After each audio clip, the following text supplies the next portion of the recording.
There's my YouTube face. And let me just type in hello everyone. Happy Labor Day. Let's see who shows up.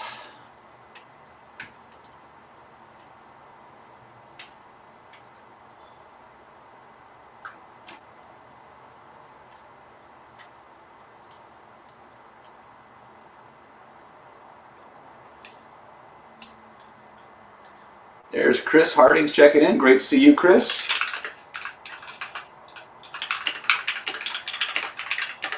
I don't really need to type this in the chat, but hey. There's V McLeod. Hello, David, he says. Eve says hello. Hello back. Shouts out. Rick Miller. Yoski. How you doing, brother? I'm a little hyper, so I decided to take advantage of the road high to say hi and do an AMA. Since it is the first Monday of the month, I decided to make it a public one. Hey, Kevin. We missed you in Vegas, brother. It was a good one. So I'm going to be on for a little while. Hey, I'm very good, Dreb. Thank you for asking. How are you, my friend? If you got questions, I got answers. Let me know what you want to know about. I'm rocking my leopard spots. It's a heat wave. Hey, Serena, how you doing?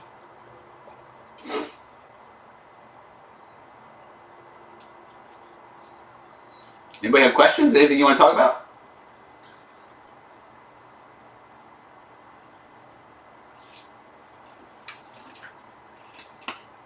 Anybody doing anything interesting?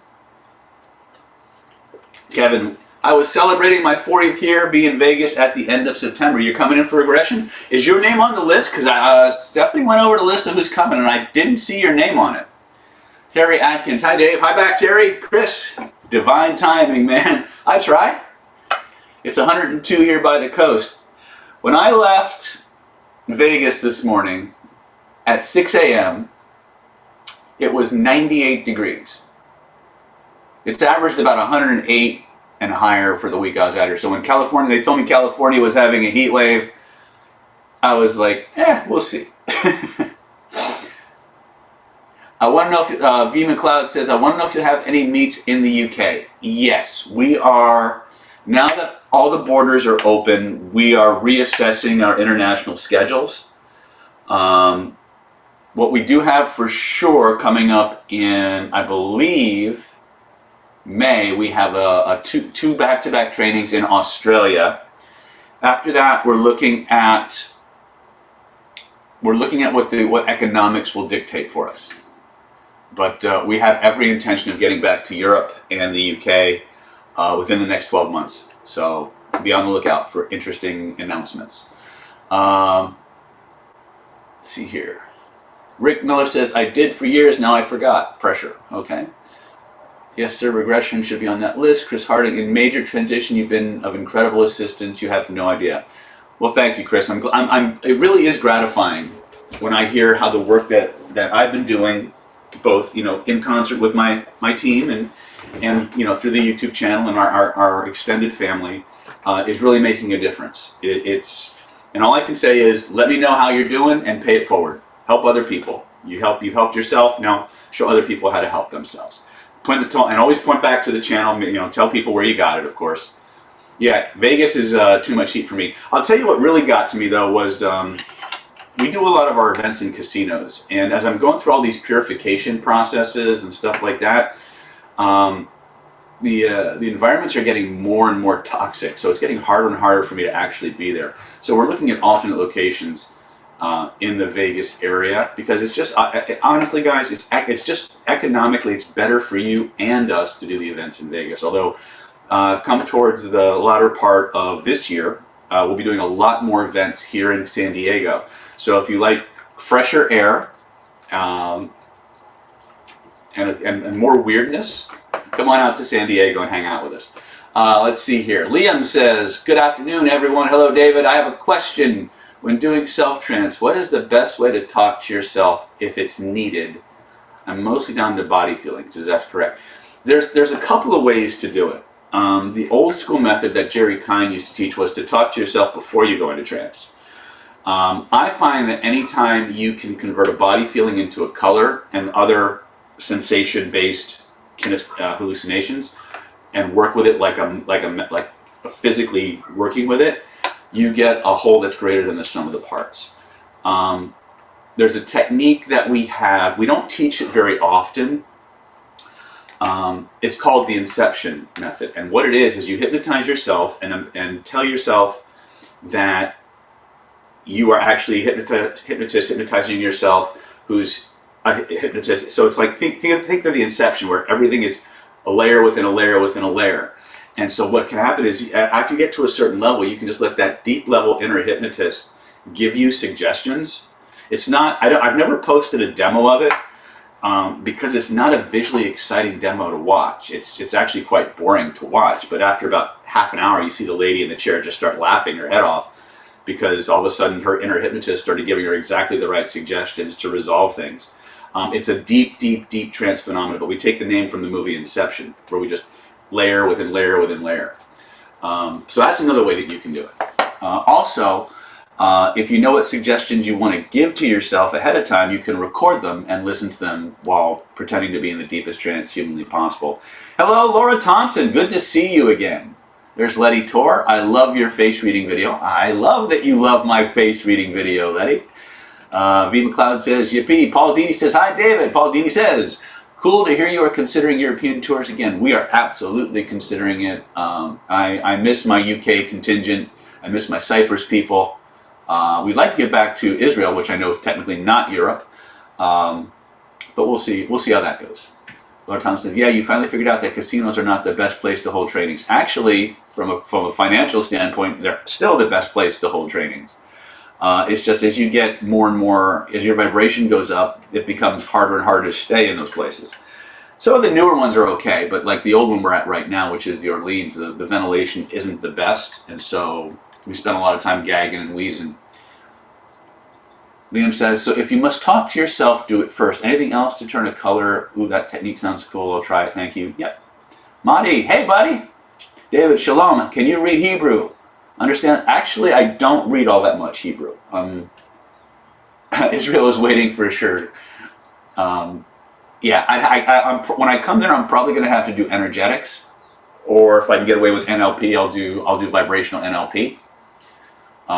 Because it's all the same stuff. It's just hypnosis is still, as far as I know, still illegal in Israel. Where do I start? I'm a beginner at all this.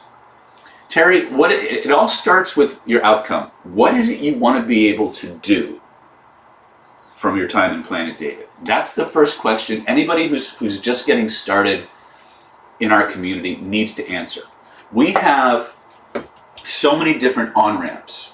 So once you isolate what it is you want to be able to do, we can point you right at a video or a product or a course or a class that gets you on the fast track. So that's where it starts. What do you actually want to be able to do? Brick T says, how much Aramaic do I have to learn to get the benefit of Kabbalah? Well, if you go by what the Kabbalah Center here teaches, they'll tell you none. What's important is that you understand the meaning of the actual letters. And what I mean by that is each letter has a relationship to an element. It has a relationship to a certain series of concepts and principles and sounds. And if you understand what those correspondences are, then you can begin to place letter combinations in specific orders that create certain vibrational frequencies that allow you to tap into these higher level manifestations. So technically you don't need to understand Hebrew or Kabbalah. In fact, I shouldn't say this because I know people are going to jump. There's 3 books I always recommend people start with who want to begin their training in the magical manifestation arts. And the first one is always going to be Franz Barden's Initiation into Hermetics. And you should do the training in that book, because it doesn't matter if you want to be a Kabbalist, a wizard, a Taoist priest, a Tantric Buddhist, a whirling dervish. The principles are universal. Once you get past a certain level in all the mystical traditions, they're all identical structurally. That's something that they don't want you to know. But if you can get past the outer and inner door teachings into that inner level of teaching, structurally they're all the same. So at the highest spiritual levels, it doesn't matter what religion you start in. You all eventually wind up doing the same thing. And that's why mystics can get together and talk to people from completely different traditions and still understand one another. But the bottom line is circling back to where to start in the Barden books. The training is the same, regardless of what you want to do energetically or spiritually. Now, if you want to do Kabbalah, you have a couple of choices. Barden's third book, Secrets of the Keys to the True Kabbalah, will teach you letter combinations based on the German alphabet rather than the Kabbalistic alphabet. They're roughly the same. They're roughly the same. But don't go rushing to the Keys to the True Kabbalah book unless you've completed the basic trainings, the first 10 chapters at least, of Barden's first book. You won't be able to use them. Okay? So I hope that helps. Let's see here. Any new breakthroughs you have? Oh, I have tons, but it's not ready for public consumption yet. My eyes are getting blown. My mind is getting blown daily with the stuff I'm doing right now. And it will eventually make its way into my energetics class. In fact, it's probably going to wind up launching a whole new series of energetics classes for people. My mind. The past few months, my mind has been completely blown with stuff. But I'm also working on additional trainings and modules for our face reading programs, our body language programs, our 12-month coaching program, the Unlimited Influence Mastery Coaching, has taken off like a rocket. People absolutely love it. We're about halfway through, or three quarters of the way through the first, and they're screaming for year 2 already. So there's a lot going on. There really is. But some of it's just not ready, and again, a lot of it is depending on who's in the room with me. But thank you for asking. Let's see here. Sorry if my thoughts are everywhere. Thank you for the inception technique. I'll definitely try it. And recording myself, so simple. Why didn't I think of it? A lot of people fall in love with the complex shit. Don't feel bad. They'd rather raise the bridge, or they'd rather lower the water instead of raise the bridge. Here's the thing I've learned as I get deeper and deeper into these mysteries, is that the most powerful stuff is the simplest. Do your best to keep your stuff simple, and you'll find literal magic at your fingertips. Okay? Let's see here. Terry Atkins, influence other people besides myself, how great I really am, and then I can start with Killer Influence, Terry. Killer Influence, and supplement that with the Self-Mastery Supercharger or Identity by Design, and you'll be cooking. You'll have what you need. Rick Miller, I want to know more about why it works rather than how it works. I'm finding my mentality and body are feeling like your heart just knows, and that the how seems like it's just okay. What you're dealing with, Rick, when you start getting those "I just know" feelings, what you're hearing is communications from your mental or spiritual body, which is not bound by time and space.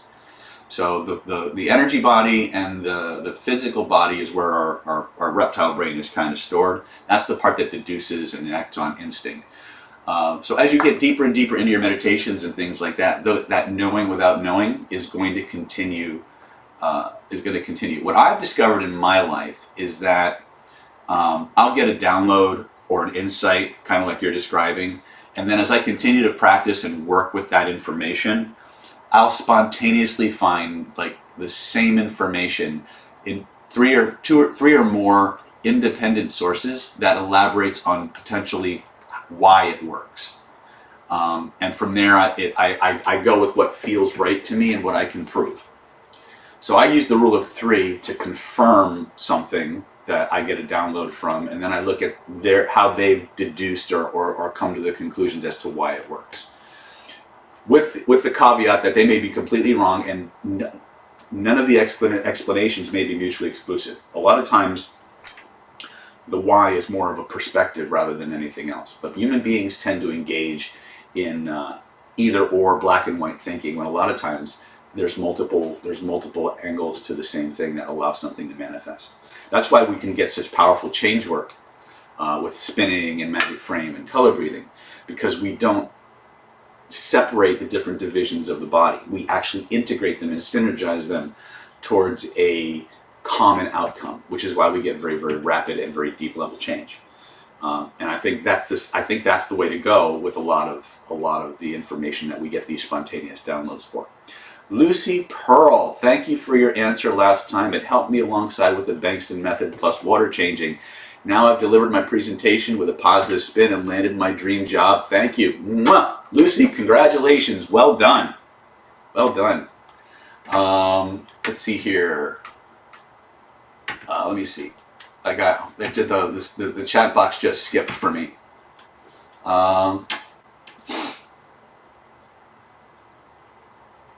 Let's see here. Mark Michette, could you type out the book titles? Mark, are you asking about the Barden titles? Rick T is asking, do you think we have a secret history that people don't talk about, like if we're actually alien hybrids? Anything's possible. Here's the one thing you can count on, my friends. The more you learn, the less you know.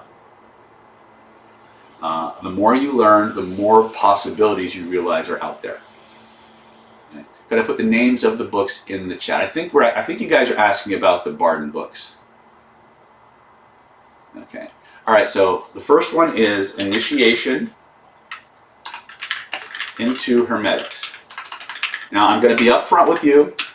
Barden is a tough read, but he does have, in my opinion, the most comprehensive explanation of how to do these practices. Remember, this isn't about religion. This is about a way of cultivating your holographic neurology to interface with the quantum universe, to manifest what you want, to gain deeper knowledge of yourself and the multiverse that we live in, and continue to be of service to yourself and to humans and the worlds in general. So the first one is Initiation into Hermetics by Franz Barden. The second one I'm just going to give you the third one. The third one is Keys to the True Kabbalah. And I put this out there with some reservations. Please, for your own sake, do not avoid playing with the stuff in the third book until you've actually had some experience with the material in the first book. The training for a wizard and a Kabbalist are exactly the same, except one starts to deal with entities and things of that nature, the other deals with the primal building blocks of the universe. But if you can't project your spirit, if you can't think tetrapolarly, if you can't Eucharistically load water and things of that nature, the things that you learn in the Keys to the True Kabbalah are largely theoretical. You need to have an experiential foundation, which is why the drills and the exercises in the first book are critical. Now, we do these drills and variations of these drills in all of my trainings, right? So we are constantly, those of you who are coming, you're getting a lot of this, whether I consciously point it out or not. But if you're going to train on your own, and Liam actually had a very good point, be as playful with these drills as humanly possible. If you're not having a good time, don't do it. Okay? Because then you'll start to try to engage your discipline, and there's nothing wrong with that. But when you start to engage discipline, you start to engage seriousness, and seriousness shuts you down. So be playful, be fun, be curious, be explorational. Do each of the exercises consistently, but in small chunks that are fun. And you'll wind up doing it more, and you'll get better faster. Okay? You don't need to do a lot of the exercises. You don't have to be able to do the exercises for as long as he recommends in the book to actually create phenomena and get results. They're just good benchmarks to strive for, right? So I'm just putting that out there, but really the first book you can spend 20 years on that first book and become tremendously powerful. without tapping into Kabbalah. Now, for those of you who are coming to Vibrational Influence and a lot of the energetic classes I've got coming up, if you're part of my mega program, I will show you how to work with the Kabbalah. In fact, our coaching program, we've got a whole sequence of several months of training on the 72 names. But they've all had the foundations, so they can go into it. So again, I'm just putting that out there. Train at your own risk, right? Let's see here. Chris Harding, similar to no matter how you were raised or previous police programs, once you raise to a higher, you see and feel. Yeah, okay. All right. Cynthia, hey, good to see you. Savas Karagianis from Greece. Greece checking in. Good to see you, man. I think it's a man. I hope it's a man. Otherwise, I'm going to feel really bad because I'm in California and I have to be inclusive.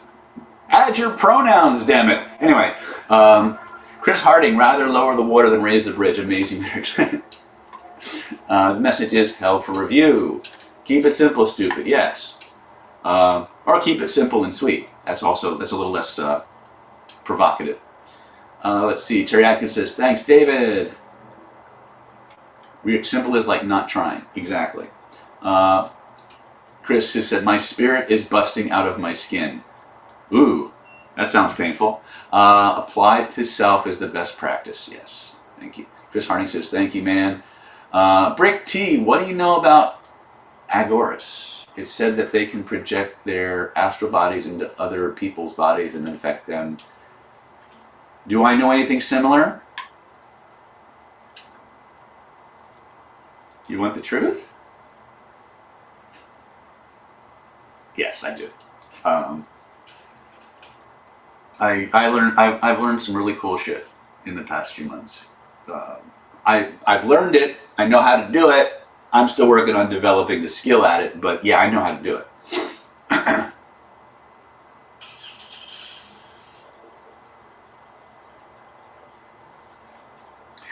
Liam, I saw what you wrote here. It's a little provocative. I'm gonna go ahead and fuck it. I'll just show it. What the hell? It's Labor Day. Paul says thanks. Chris says no. Eric Rounce, I was certain you mentioned 3 books. Did I sleep through your 3rd recommendation? No, I mentioned that there were 3 books, but I only gave titles to 2. If you do an Amazon search for Franz Barden, all of his books will come up. And the second one is the practice of magical evocation, which is all about contacting other planes, talking to spirits, all that stuff. And I don't play with that stuff. I know how to do it. It's not, for most people, especially if you haven't been through the first book, it's not something you should be playing with. Right? So it's fairly okay, fairly safe actually, if you go through the first book and go to the 3rd book. But when you start playing with, pulling in spirits, rituals to summon the planes of fire and things, that gets a little dicey. Most people don't have the sense of self and connection to divine providence to really work with authority with those entities and planes and things like that. So there's a lot of training you should be doing before you start doing that kind of stuff. Let's see here. Susan Dora says, coincidences are God's way of remaining anonymous. So, you could think of it that way. Hey, Pierre de Acque, I don't even understand. I'll just say, hey. Hola, doctor, how are you? I'm good, man. Good to see you. JRAD14, do you download come as mental thoughts or dialogues? A lot of times they come as this gigantic mass of information that takes me years to explain. I understand it instantly and how to do it, but then translating that into something that I can transfer to other people takes a while. Of course, there are certain Kabbalistic processes I use that helps me translate that really quickly. But a lot of it comes out in just big downloads, and then I transfer it into dialogue. Which is why I tend to record everything I do, because a lot of times the things that come out of my mouth didn't come from me. Let's see here. Roderick, hold on a second. I think I skipped a bunch of people again.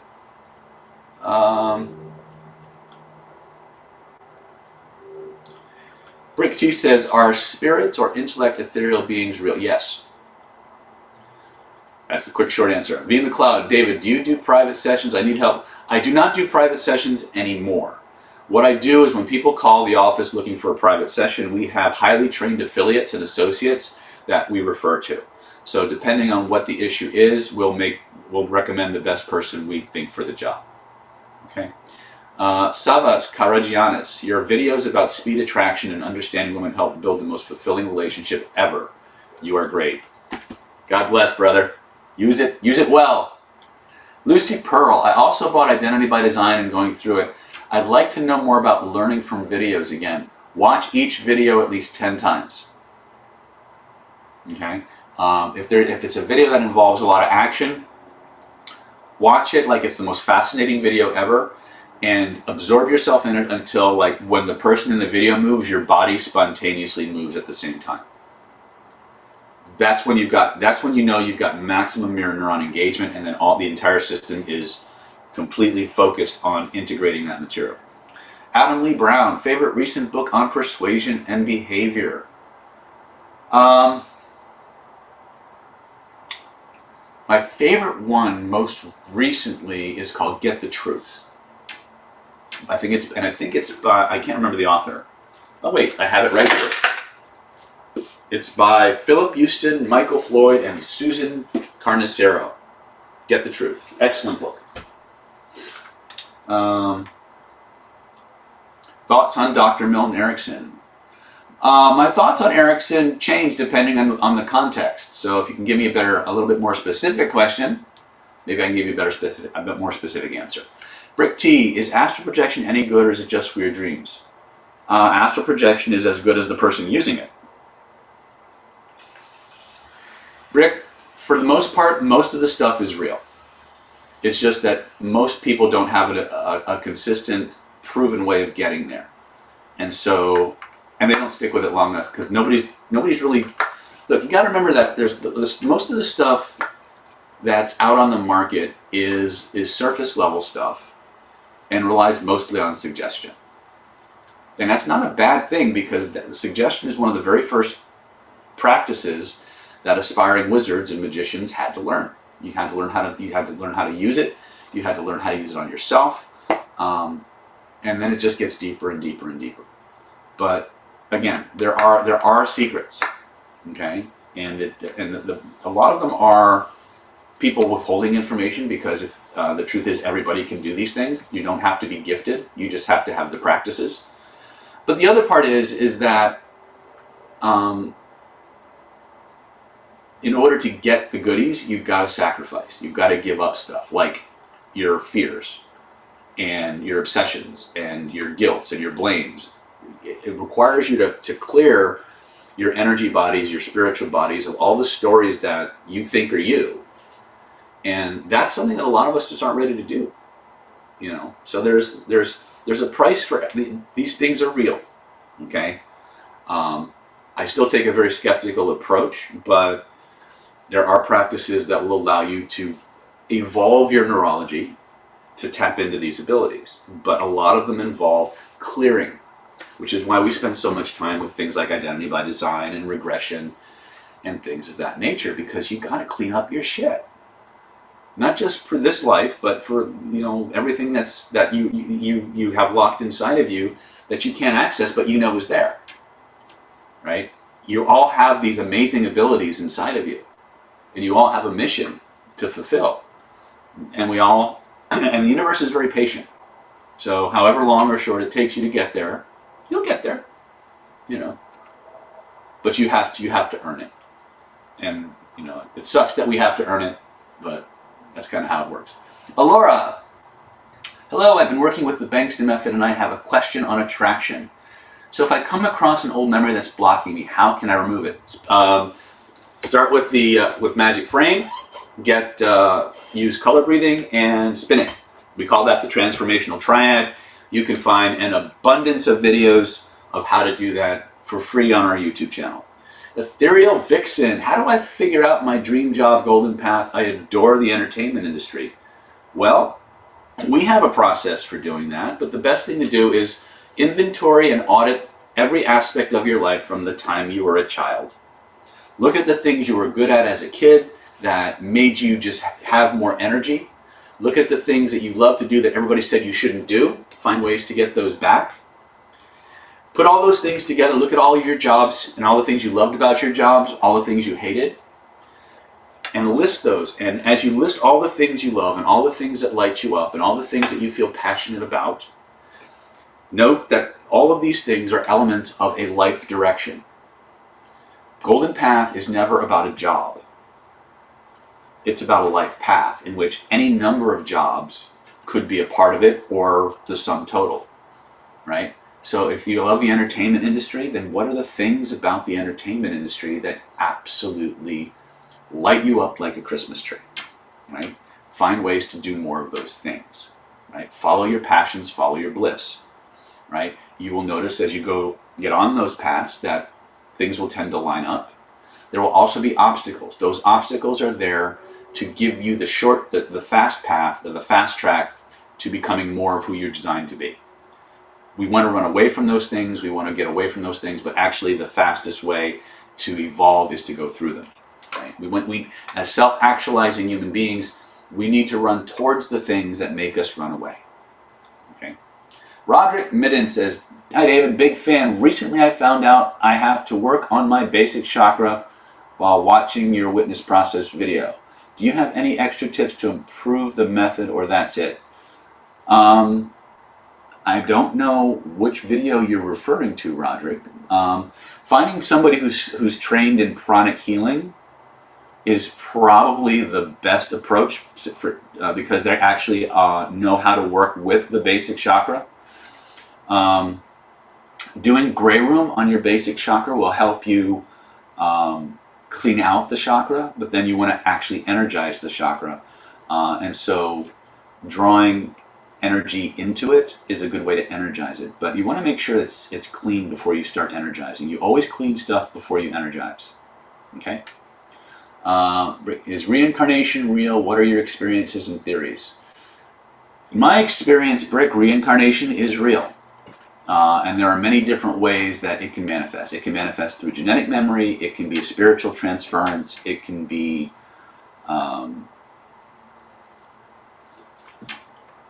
again, it can actually memories can actually pass from uncle to nephew, depending on what the gifts are and what your Ming is. But yeah, probably the best book that you can read that has it as close to what the mystics actually say behind closed doors is Journey of Souls. I don't remember the author, but if you Google it, Journey of Souls, they got it right. The guy did like 7,000 past life regressions. He didn't believe in past life regression at all. And after 7,000 regressions with different people, he discovered they were pretty much all saying the same thing. So I would look at that book as a good model to begin your study of past life and reincarnation. Adam Lee Brown, thoughts on Dr. Milton Erickson? Again, Adam, I need a better question because I have many different thoughts on Erickson. Some are not that good. So some are great. Nara Wallace, evening, Dr. D. Hope you're well. I am. I am still hyper from my road trip, so I'm making the most of it and spending some time with my people on a lovely Labor Day. Let's see here. Good heart. I got the job. Honestly, I think I got it in the first 3 seconds with the raised eyebrow smile and a few echoes. Felt in sync with the interview. The rest was easy. Boom. Way to go, good. Congratulations. This shit works if you play with it. Liam, for those of you who want this taught to you, David teaches this stuff in his classes. Ask him which ones. Oh, thank you, Liam. The Door, 117. What to do when you block yourself with the seriousness? Just curious. Change your posture, change your breathing, get playful and flirtatious. Gamify. Here's the secret. Gamify everything.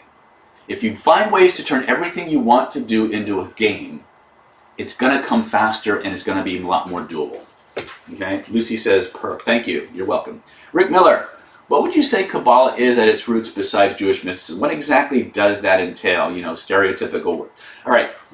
First of all, whether you're talking about Kabbalah, Tantra, Taoism, Sufism, everything that works based on universal principles that govern creation.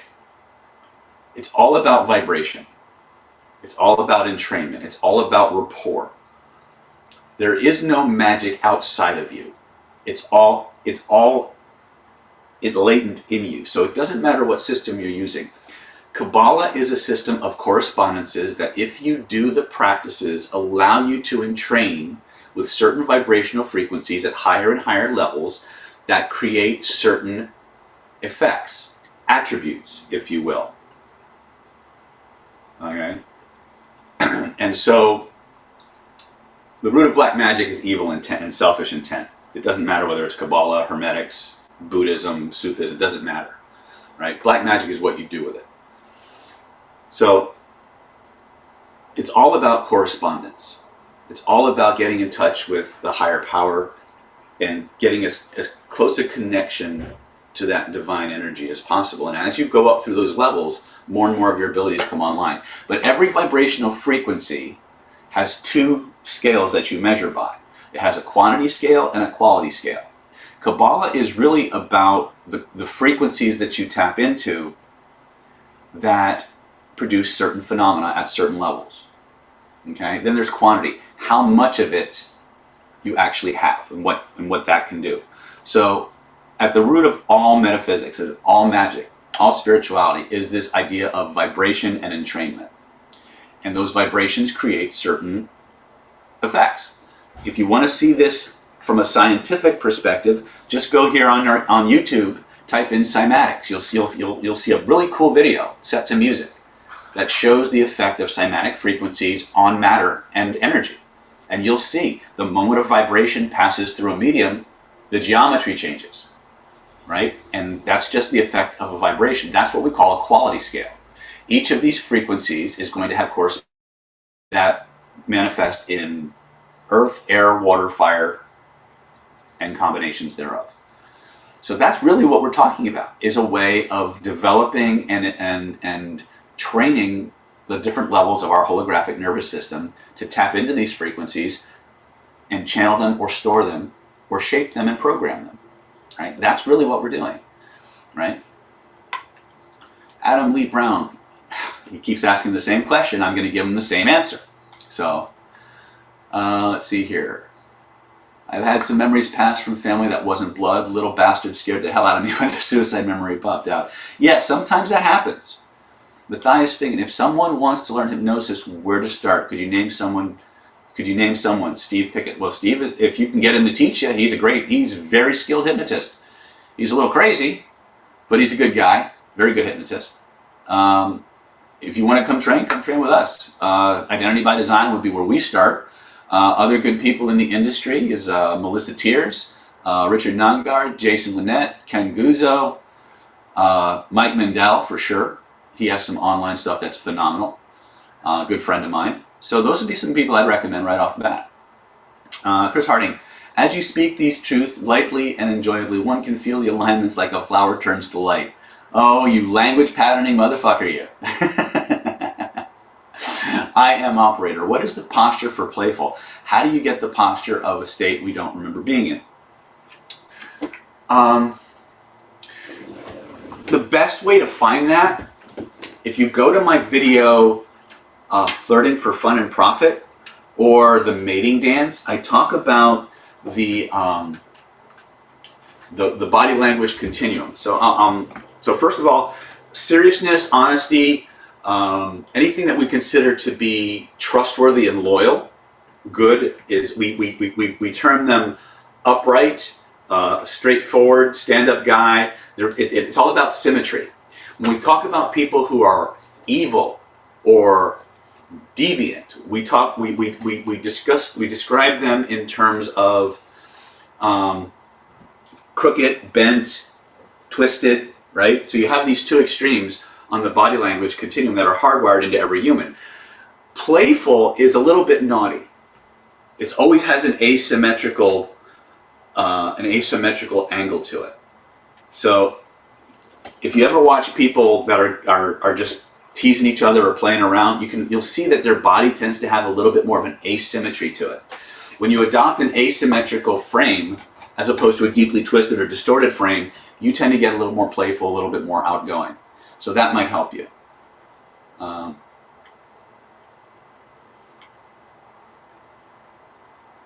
Norwalis says there's some evidence that Kabbalah actually comes from Greece originally. You know what? Here's the thing.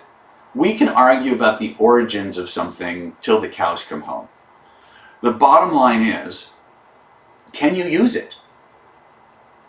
Because at the end of the day, it really doesn't matter where something comes from if you have no ability to do it. Right? So again, I like to, when I have discussions and people bring up arguments or things like that, I always ask myself, does it really matter?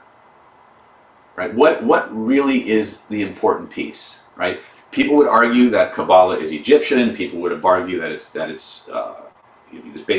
from the Hebrew people. It could be Atlantean for all we know.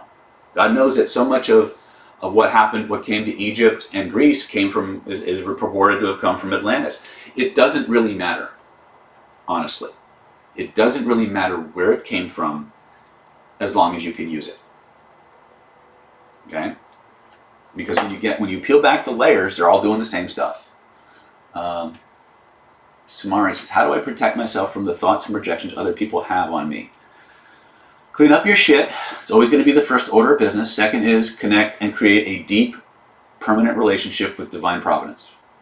The closer you come to source, the harder and more difficult it is for people to influence you. That's where you start. It doesn't matter. You can have all the white light in the world. If your connection to God is tenuous and your subconscious mind is full of pressure points, somebody will find a way in. Thought forms will find a way in. Entities will find a way in. I'm not trying to scare you, but this is how it is, right? You need to clean up your shit.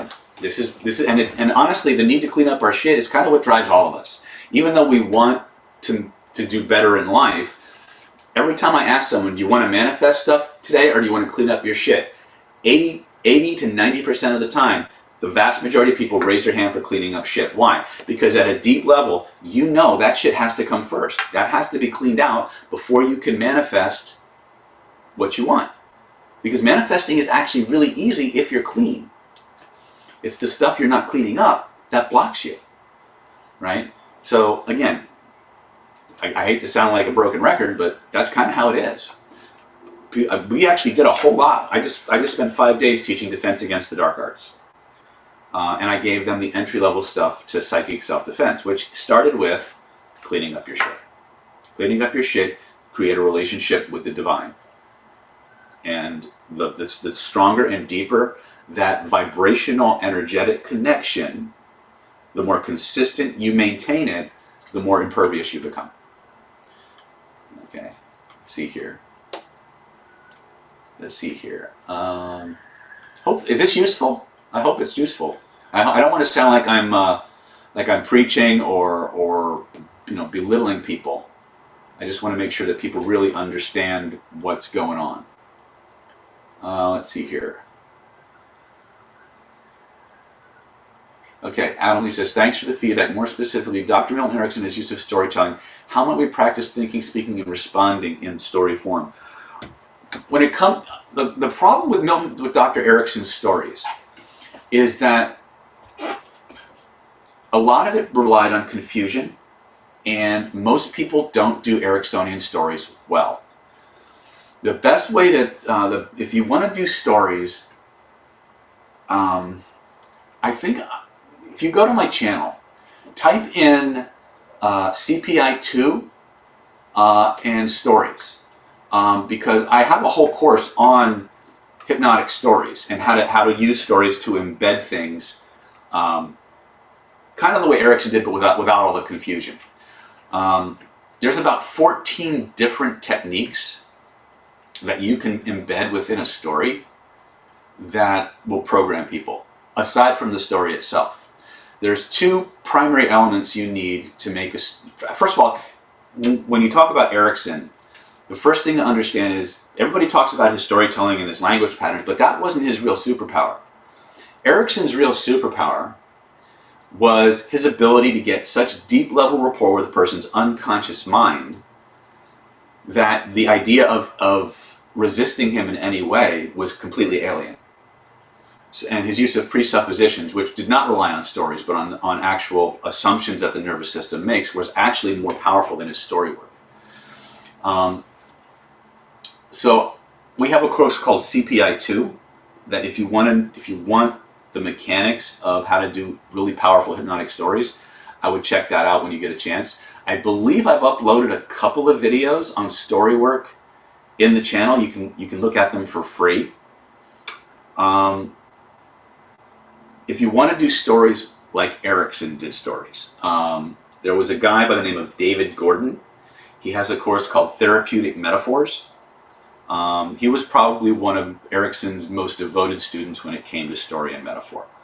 I find a lot of Erickson's approaches to story not useful for the contexts in which I use them. In fact, most of the time when I was researching story work, I came away even more frustrated than I was going in, and I realized that if I was going to find a course that would teach me what I needed to know about story, I was going to have to create it. And so I went to the neuroscience, I went to the academic studies, I went to the social psychology studies. One of the big influences on my story work was a guy named Dr. Eric Knowles and his theory on omega strategies. And so in our course we have this thing called omega stories, which are stories that actually remove resistance to influence. It's really cool. But that's a good book if you want to see the ways to tell a neurologically irresistible story. The science and the research is in his book Resistance and Persuasion by Dr. Eric Knowles. So I hope that helps you.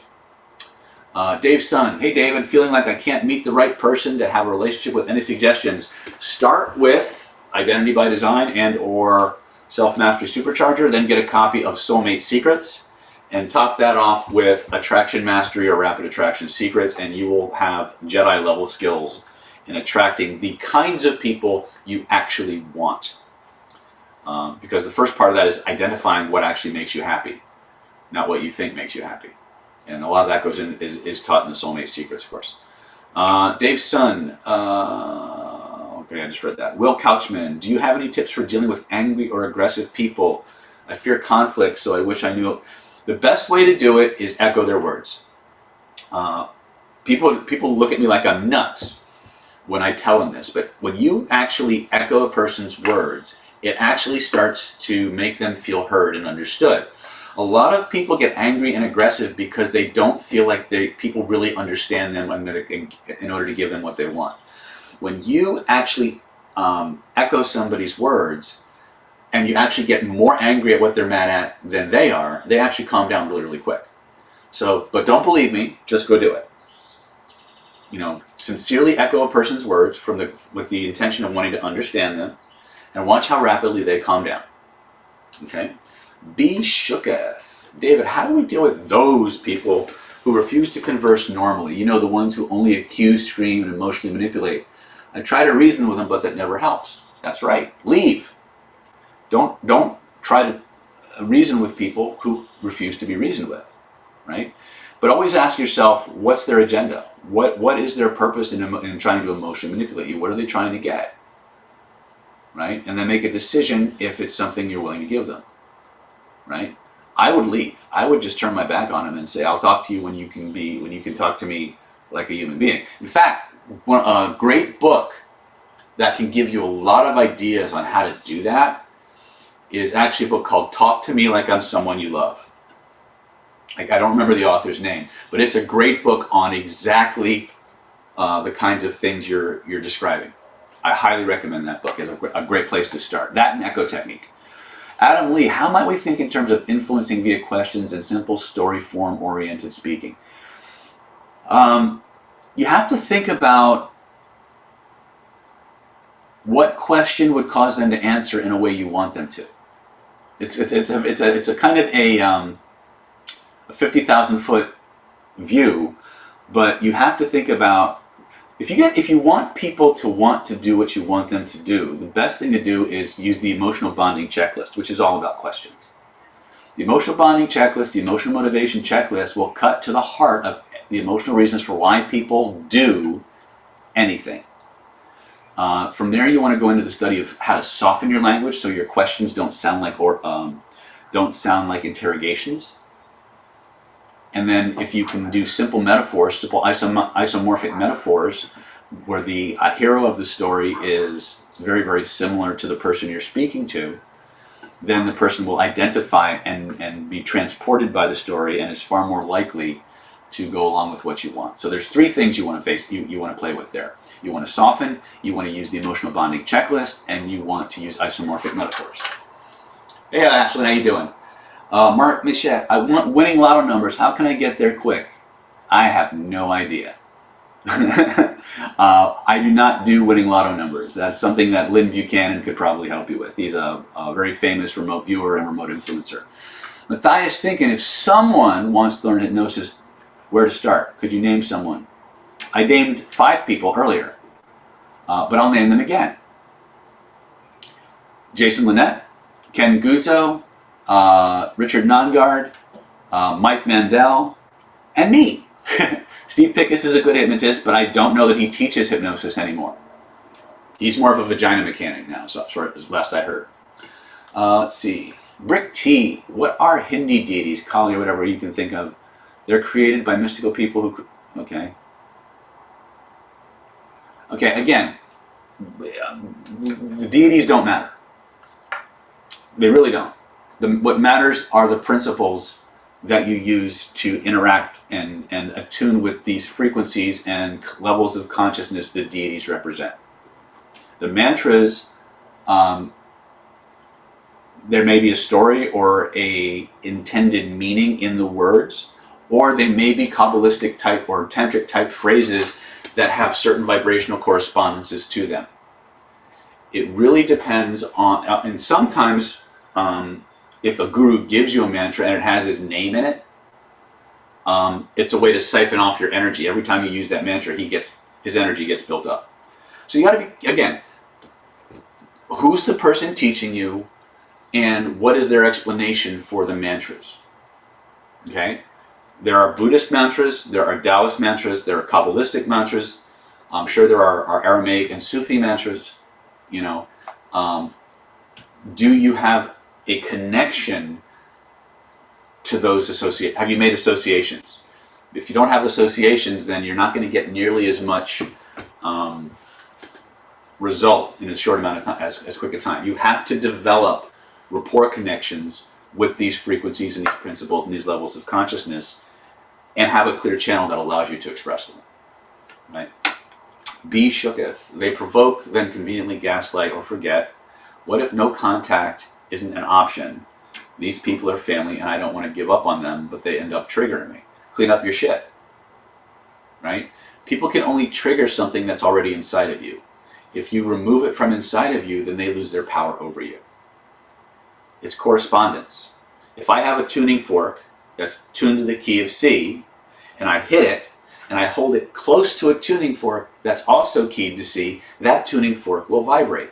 If you have crap inside of you vibrating at a certain frequency, and somebody vibrating at that frequency gets within your range, it's going to trigger you. It's physics. So, you want to be immune to that stuff, you got to work on yourself. Most of the most powerful things you'll ever learn or do will start with you. Okay? If you can't remove them, then you have to start by making yourself invulnerable, or as bulletproof as humanly possible. It starts by cleaning up your shit. Then it comes down to recognizing the pattern of what they're doing and refusing to be triggered by it, refusing to buy into it. Right? It's very powerful. But you got to have the cojones to do it. One of the things I just spent the last 5 days teaching Defense Against the Dark Arts, which is all about how to deal with social predators. Everything from the classic narcissistic asshole to pimps, human traffickers, child molesters, and the really dark stuff. And one of the things that I kept coming back to, and I'm gonna say it here, is you have to have the will to stand up. You have to have the will to influence, right? If you have to operate under the assumption that no one's coming to save you but you. And you have to be proactive. You have to recognize things and take actions immediately that are in your best interests and other people won't like. You have to be okay with that. Because if you're not willing to protect and uphold your boundaries, There are lots of people ready to run your life for you, right? And that's, again, one of the most challenging things to teach. I can teach you techniques all day long, but if your willingness to use them crumbles like a house of cards the minute somebody gets angry or uses a name that's derogatory and triggers you, you might as well not know it. So you got to become mentally and emotionally tougher. Part of that is cleaning up your shit. The other part of it is finding ways to to develop your will. So one of the suggestions I give to every single person who comes to my class, they don't always like it, because a lot of the people who come to that class are looking for somebody to save them. They're looking for the magic bullet. The magic bullet is your guts, your heart, your willingness to stand up, regardless of the outcome. Right? The magic bullet is the will to influence, the will to stand up. The will to lose friends in order to stand in the light of your truth. That it's not easy. If it were easy, everybody would do it. That's why we're here on Trauma School Earth, to learn how to do these things and transcend them. Right? So one of the things I tell people to do is get enrolled in a martial arts course. It doesn't have to be mine.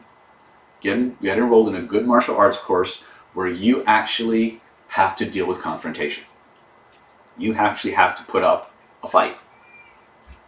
Right? Find a good instructor, someone who will take you step by step. But it's more often than not, it is the willingness to fight more so than the ability that keeps you safe. But knowing that you can physically back up anything that is emotional, any emotional confrontation that you have, goes a tremendous, tremendous way in neutralizing the threats, both emotionally and verbally. Okay? I can't stress it enough. Really can't. Clean up your shit, train your will. Okay? Robert Medin says, thank you, David, you are welcome. And Michael Newton is the author. Thank you. Yes. Okay, let's see here. Hector, have you ever done ayahuasca? I have never done ayahuasca, nor do I think I ever will. I hear tremendously good things about Dolores Cannon. So I would say she's probably a good source for past life regression. My sources on Newton's work say that he's got them based on their mystical experiences from cross-mystical disciplines, from Taoism to Buddhism to Christian mysticism. That Newton's got it right, based on 7,000 independent past life regressions, confirmed by practitioners of mystical traditions that I know are highly competent. So I would start there, and then factor in Cannon's work and see where they agree and where they disagree, and then explore why they disagree. Now, Wallace says, I've had some memories passed from feeling that wasn't blood. I think we talked about that. Okay.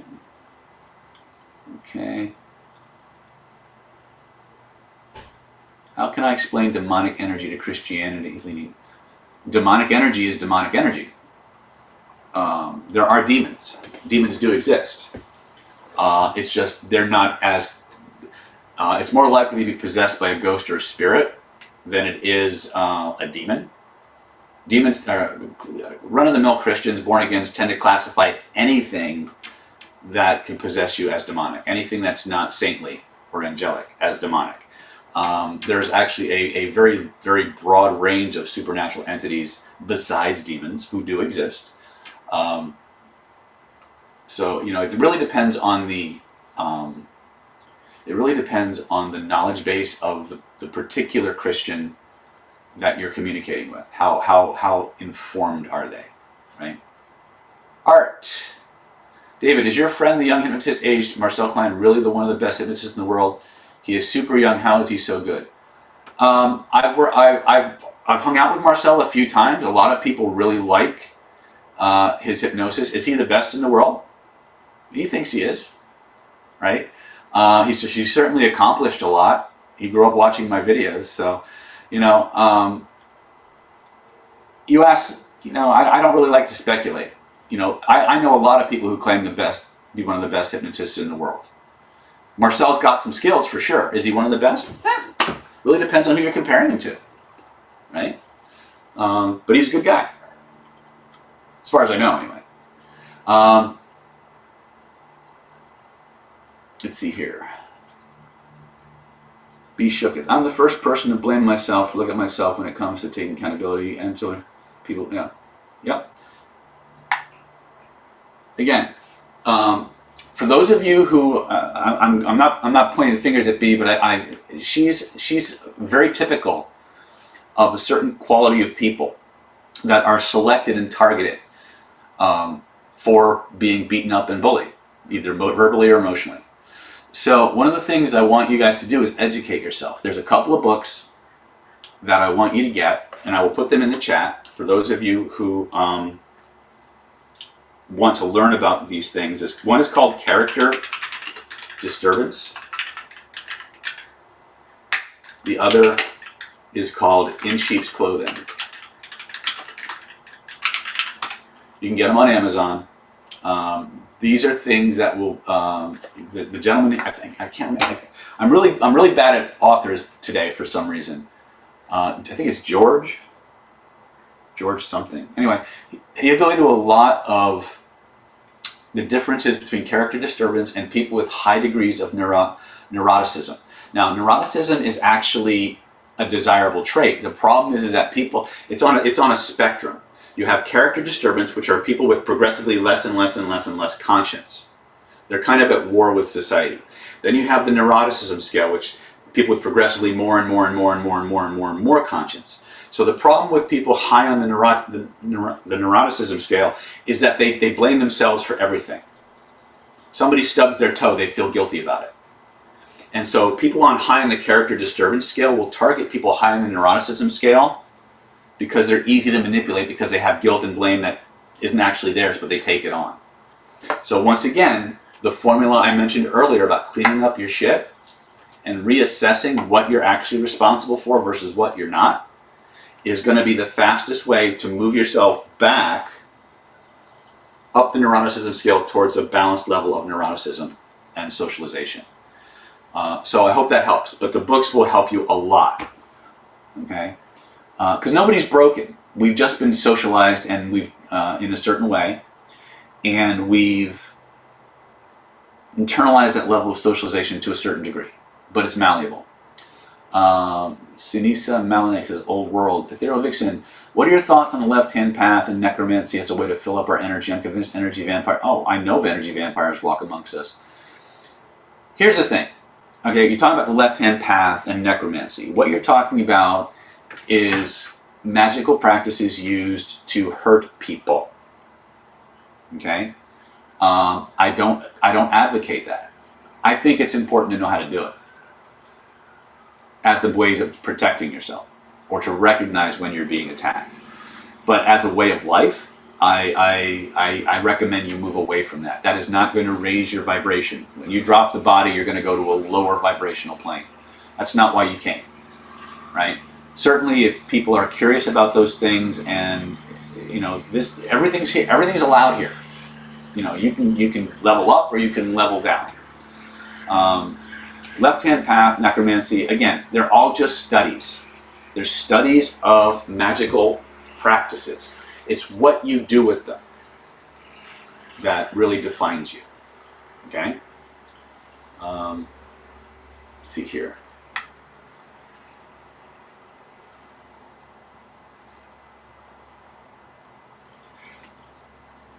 B, the first thing you want to start with for my stuff is start with Self-Mastery Supercharger, get yourself to an Identity by Design class, and then just keep doing the drills. Okay?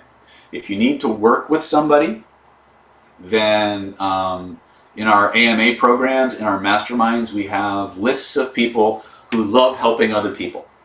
We have some very, very competent, highly trained people that can guide you through processes. Okay? But you have to be proactive about it. Okay? Having Fun says, hello, do you teach a technique in any of your courses which I could heal my optic nerve or ophthalmic artery? It's slowly degrading my vision. Start with Magic Frame, then go to color breathing and spinning, energy spinning, and see where that takes you. Okay? If you need more work after that, see one of my people, one of my trained regression people, and they can start guiding you through some really cool processes that can try to help you reverse that. Let's see here. Lots of people here. Hold on a second.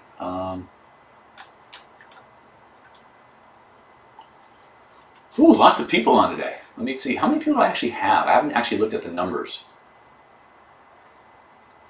All right, I don't see anything. All right, I don't. Let's see here.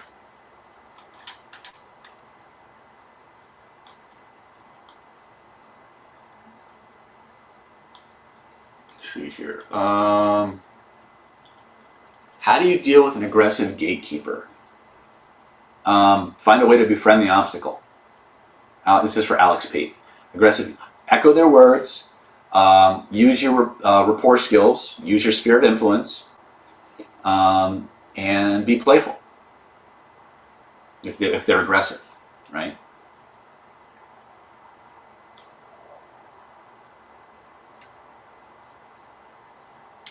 Let's see. Rick Miller at Creative. Okay, that's for somebody else. Okay. Yes, it's useful and great reminders. Cool. Alex, how to create mixed states. You told in your class every emotional state has its own body posture. So the question is, if we hit happy state, how can we add attractive emotional to that happy state? It's really simple. You just ask the right question. Have I ever been happy and attractive at this? Have I ever had proof that I was attractive to somebody? And how did that make me feel? Did I ever feel attractive? How did that feel? Step into your happy state, isolate the color that goes with attractive, breathe it through your body, and allow your physiology to change slightly as the new energy is integrated into the physiology. Gary Atkins, influence. That doesn't help me.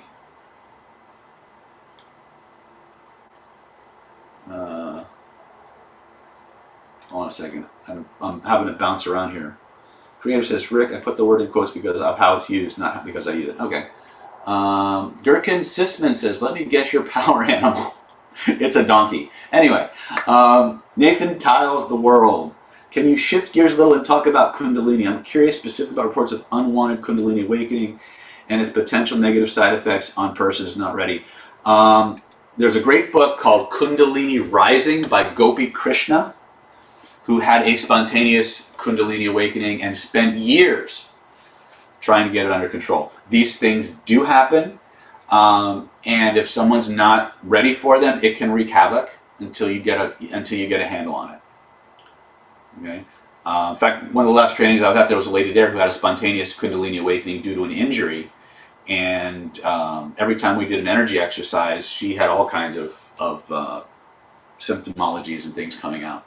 So yeah, it can absolutely happen. It doesn't happen as often as people like to think, and all it's really going to do for most people is knock shit loose that they're going to have to deal with.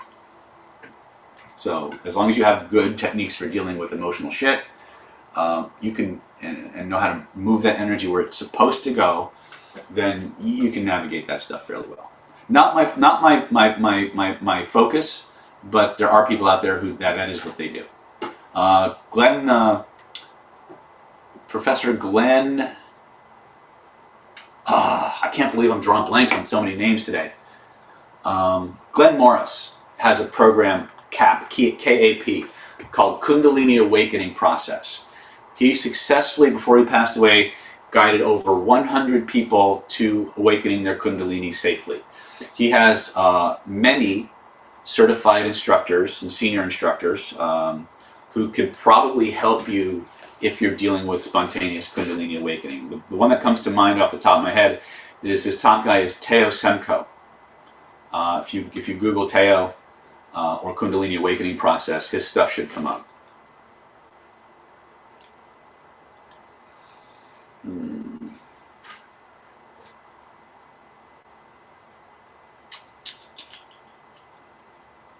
Robert Bruce had a good book on psychic self-defense. Yep.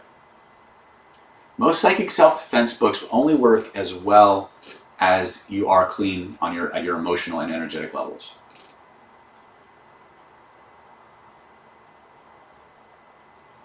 Is there an NLP technique to get deep onto the emotional space? That would be rapport skills. That would be rapport training. So Tyrus Theophanes, I've noticed that when doing polarity state control drills, the most frequent states just automatically now engage, which is cool. Now, how do you start shifting states without really contaminating them? You use a breaker state between them, but if you've taken the time to really anchor the states, you can actually shift from one to the other pretty seamlessly by shifting your physiology.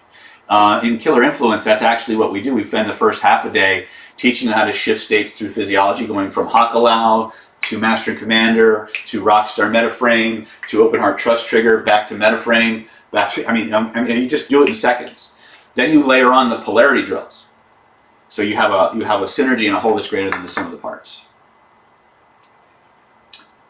Creative Raven, Matthias, good question. That would help me with masculine male clients. Okay, Rick Miller, right, but that's not how it's read in the originally in the Greek.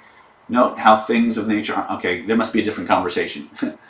Okay, let's see here. Creative Raven, Rick, I'm looking. Okay, let's click the little blue button and see where that takes us. Nathaniel. Let's see. Nathan says, missed you, David. What's your thoughts on going monk mode? You're going to have to elaborate on that, Nathaniel. I'm not sure exactly what you're talking about.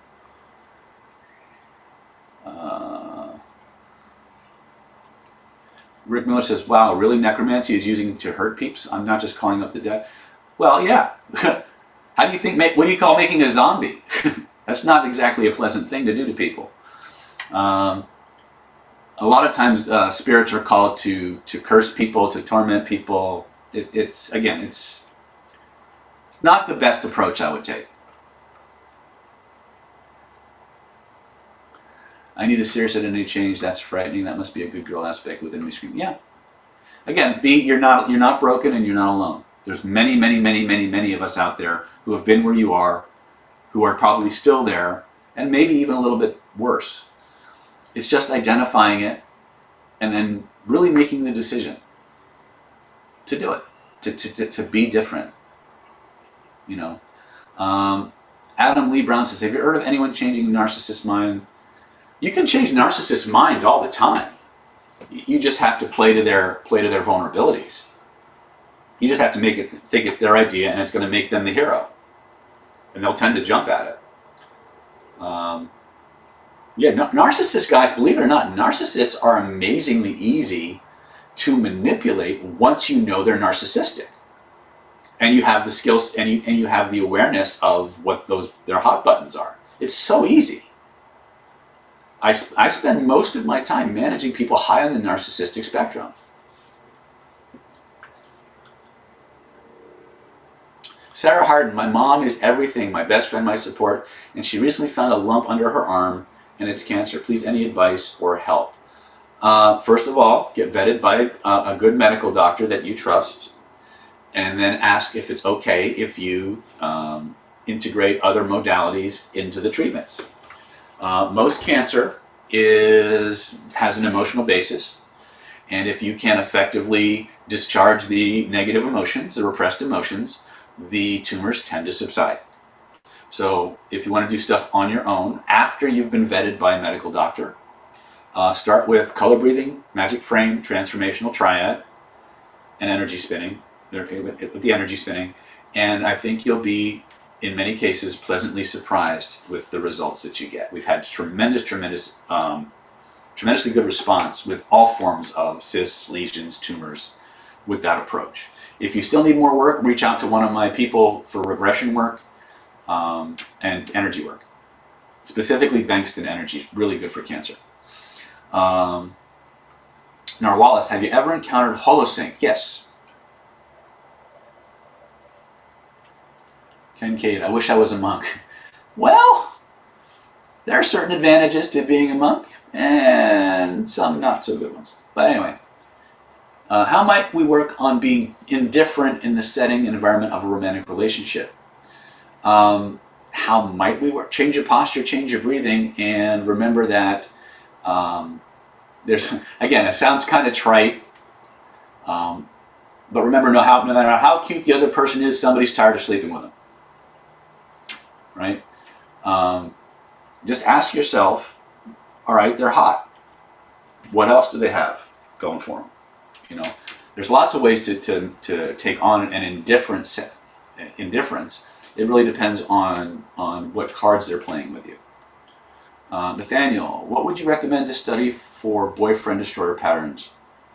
We will be ethical, I know, Karmazovic. You know what?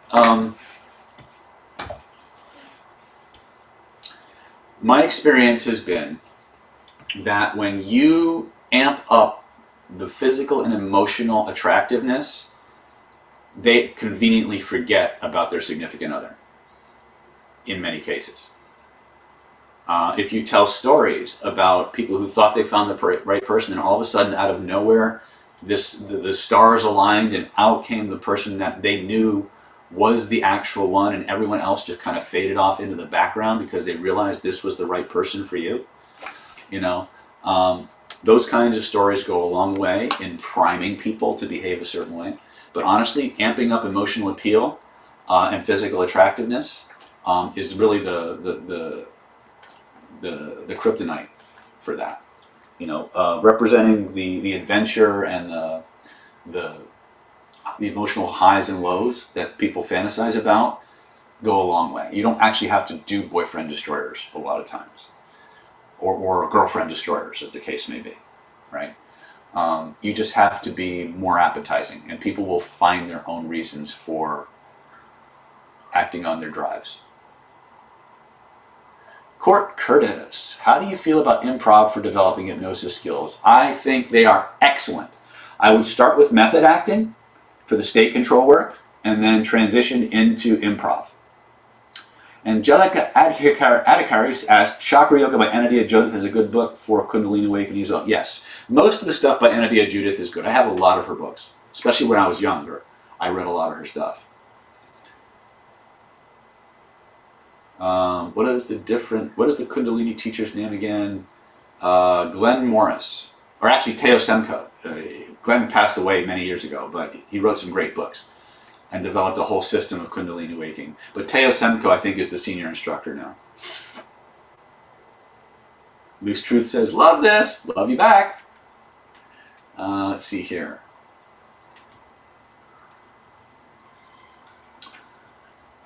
Oh, let's see here. So Ivy Bolt is asking me, would me getting a brace change my personality since changing the structure of my teeth would change my facial structure? It absolutely could. I would be more concerned about having bone removed than I would be about getting braces. But here's the thing, if you're moving more towards symmetry, it will probably help you. Now, one of the things that we do know is that if you have a lot of space between your teeth, it means you have a lot of extra jing. So getting braces to bring your teeth closer together, I don't know how, I can't imagine that it would cause you to lose your jing. But it may change the way you access it. So I would say I think it would definitely change something. Would that something be noticeable? That I don't know. I would be more concerned if you were getting teeth removed or getting jaw surgery.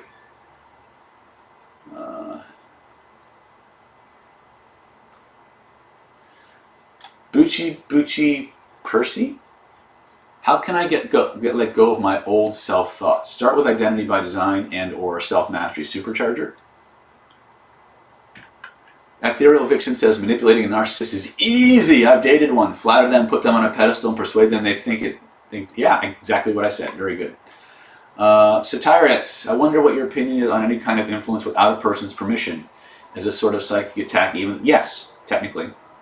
If you want to go by the letter of the definition, any form of unwanted or unwelcome influence can be considered a psychic attack. But again, psychic attack is perspective. You know, listening to somebody yell at somebody from across the street can be considered a psychic attack on the person listening, not the person being yelled at. You know, again, you live in a world where you can control your intentions, but you can't control other people's interpretations. And that's just how it is. So, you know, figure out for yourself where your karma and your culpability begin and end, and stick to your boundaries, because there will be many other people with different interpretations. Brick T, do ethereal beings have morality or personality? Probably. Sarah Harden, thank you. Adam Lee Brown, is there a list for all the influence drills you find list worthy? The only lists of influence drills that I use are the ones in my products, Adam. Certainly there are lots of people with books, and there may be drills in them, but yeah, I would recommend you grab some of our courses and start there. And then we have a very extensive reading list, so if you want all of the source materials that we use, that book list is probably close to 200 or more books. So it's a lot. So Bucci's asking, how can I let go of my old self-beliefs? Start with Identity by Design. If you can't afford Identity by Design, get the Transformational Triad, Magic Frame, Color Breathing, and Energy Spinning. Use those on your beliefs. When you can afford it, get Identity by Design, Renegade Reframing, and Hidden Laws of Attraction. Those 3 courses will give you just about everything you need to change any belief you want. Let's see here. Kikin, this man is a genius, I swear. Thank you for letting us listen for free. I'll pay you back someday, David. Pay it forward, brother. Tell lots of people, point them at the channel, and let them know where they can come to get some answers. Let's see here. That's from the Alfie movie. I have no idea what movie that is. But anyway, Louis Philip 9. We can show others the way, but it's up to them to change. Leading by example is the best way. Be the change you want to see. Yes, I agree. Nergius A. Have you ever encountered resistance when you started working with people? Yes. Yeah, I used to develop. When I believed in resistance, I got it all the time. When I stopped believing in resistance, it went away. If so, how did you deal with this doubt? I think I just answered that. Right? Tap into what people actually want, and you'll almost never get resistance. Tap into what people think they want, they'll fight you.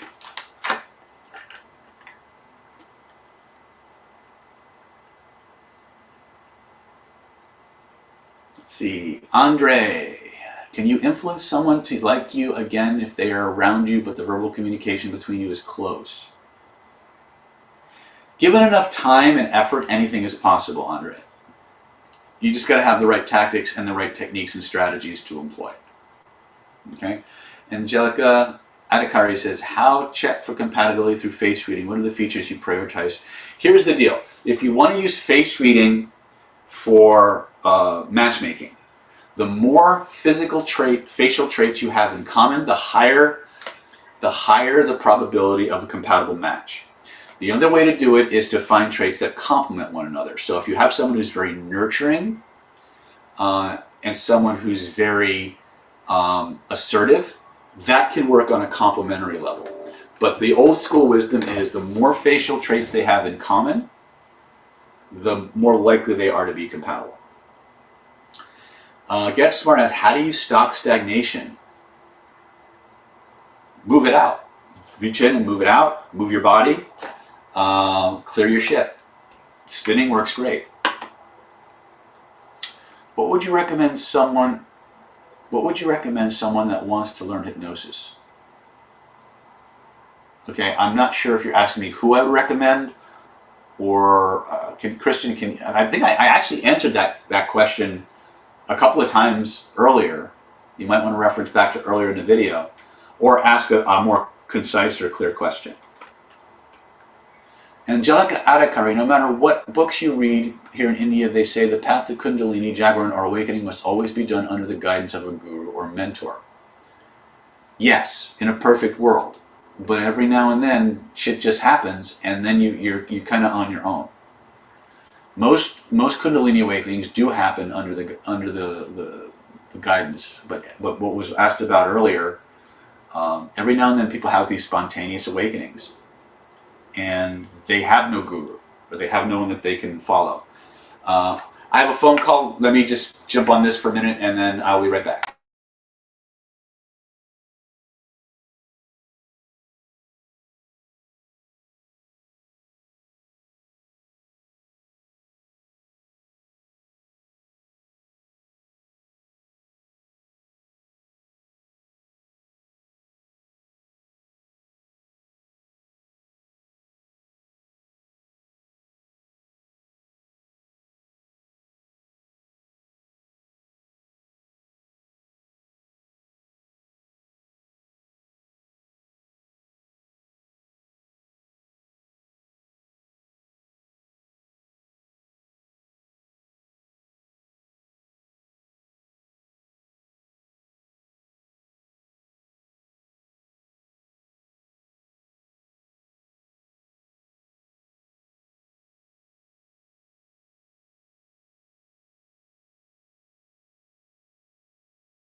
Sorry about that, folks. When the